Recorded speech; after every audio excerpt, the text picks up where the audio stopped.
Morning, Captain. Good morning, Miss Sally.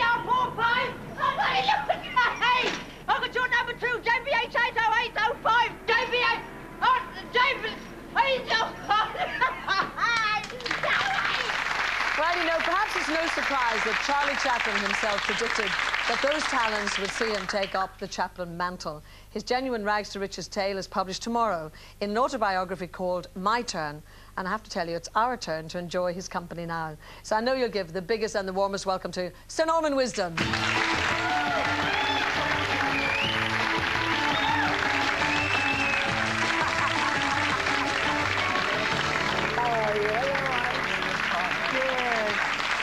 Busy time, aren't you? Yeah, that's right. Very busy. Come and have a seat. Thank you. I don't know. Do you know, at long last, you have revealed your exact age, 87. It's incredible. No, they've got it wrong. Oh, have they? Got it wrong in the book, 78. No, all right, 87. 87. I don't mind. Where does all of this energy come from? Because you never stop. Well, I just enjoy life, have fun, a little jog now and again. You know, when I collapse in the street, people pick me up and I'm all right. It's fascinating, though, reading the book, because in your movies, for example, there was always that element, you know, of, like, feeling sorry for the character. When I read the book, I really felt sorry for the way, you know, the poverty that you had to put up with, what you had to put up with in your childhood. Oh, yes, well, I know. No, I was born in very sorry circumstances. Both of my parents are very sorry. but no, born in Marylebone. Yeah, yes, no, but when I was 9 years of age, my parents split up and were divorced. Mother had left home. My father was a chauffeur, and he used to be away for weeks, sometimes months at a time, and leave my dear brother, Fred, who sadly is no longer with us, left us, you know, with no money and no money to buy food or anything. So you were 9 and he was 11 at the time? I was 9 and he was 11. And we used to go up, born in Paddington, and used to go up to the Harrow Road where they used to put out the grocery stores, put stuff outside on display. And it was good, really, because it made it so much easier to nick, see? And we used to do that, and sometimes stuff that we'd take home to cook, well, try to cook. Have you ever had fried eggs with a shell on? But I mean, see, but nowadays it would just seem incredible that a 9-year-old boy and an 11-year-old were left to fend for themselves, to steal the food, to exist in that way. Well, it did. Actually, my father did put us with guardians. In the end, I mean, yeah. Eventually. Oh, yeah. Well, after about a year. And after a while, he hadn't paid them, and they chucked us out. So where were you sent to when you say you had guardians? Where did you go? Into Hatfield, the country? Hatfield first. That's the one. Then he didn't pay them. They chucked us out, and then we went to somewhere else in London. And after 3 or 4 weeks, he hadn't paid them, and they chucked us out. Finished up at Deal in Kent, and I loved Deal in Kent. But did you love being in the country after all that city life? Oh yeah, oh yes. But in Deal, there were some nice people. But they kept my brother and chucked me out because I was cheeky and all that.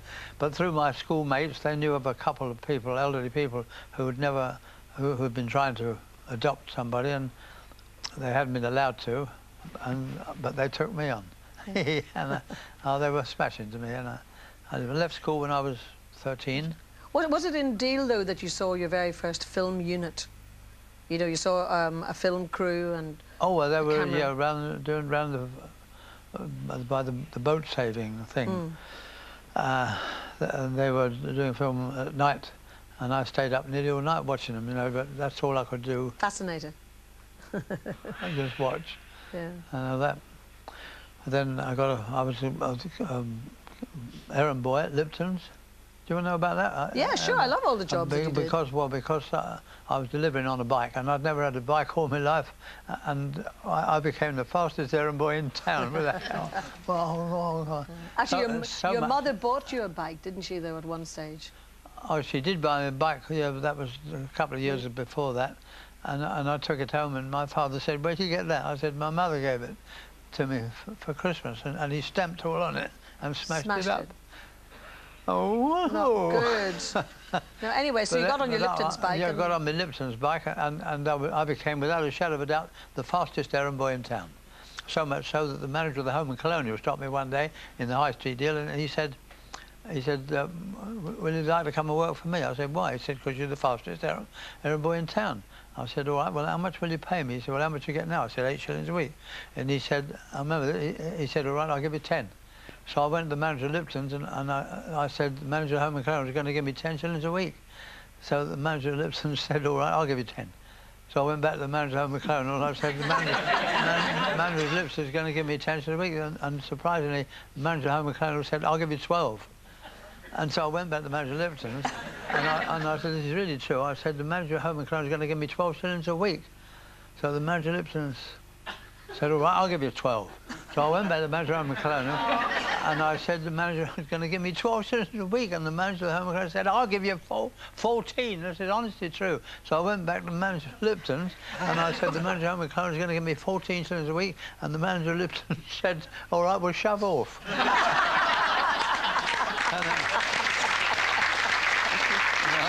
Oh, it's funny. You know what, Norman? I have to shove off for a commercial break, but you just stay on that settee. Well, I was just going to tell you about... Is there another punchline? No, because the thing that was very sad, I was working for the Home and Colonial. 6 weeks later, they purchased a van to do their deliveries, and I was out of work.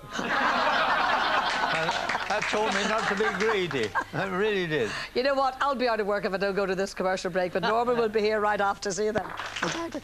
Well, obviously, we're back, and still with us, complete with that mischievous grin and that very naughty boy look that he has sometimes. At the marvellous age of 87, it is the one and only Sir Norman Wisdom. So we're glad you're with us today, Norman. I think it's very interesting in the book, and Norman wants to tell you that it is published tomorrow, so that means I can tell you that straight. My autobiography. Your autobiography, of course.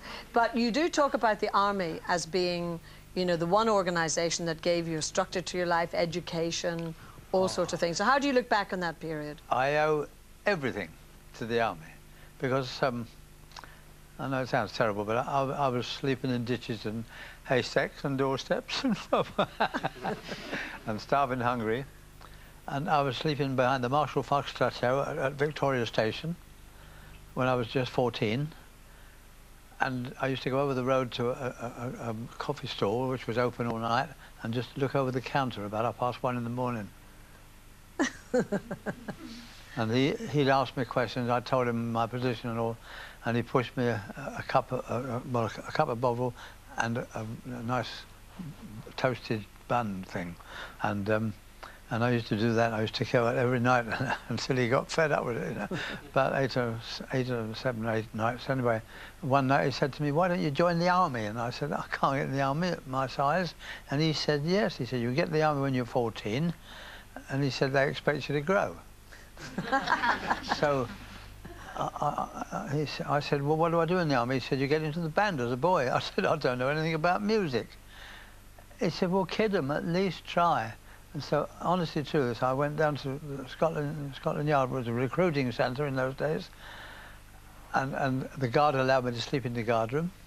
And the following morning I had a medical examination, and I was 4 foot 10.5 inches tall. I'm now 5 feet 4 3/4. and this is honestly true, I weighed 5 stone 9. Oh, goodness sake. 5 stone 9. And then in the afternoon I had an interview with the bandmaster, who said to me, "You know all about music, do you? You'd like to be in the band?" And I said, "Oh yes, I'd like to be in the band." And he said, "You do know about it?" I said, "Oh yes, sir." And he looked at me, he said, "What's a flat?" I said, "Don't know that one, sir." He said, "Well, what's a sharp?" And I said, "Funny enough, I haven't come across that one either, sir." And that man looked at me, this is honestly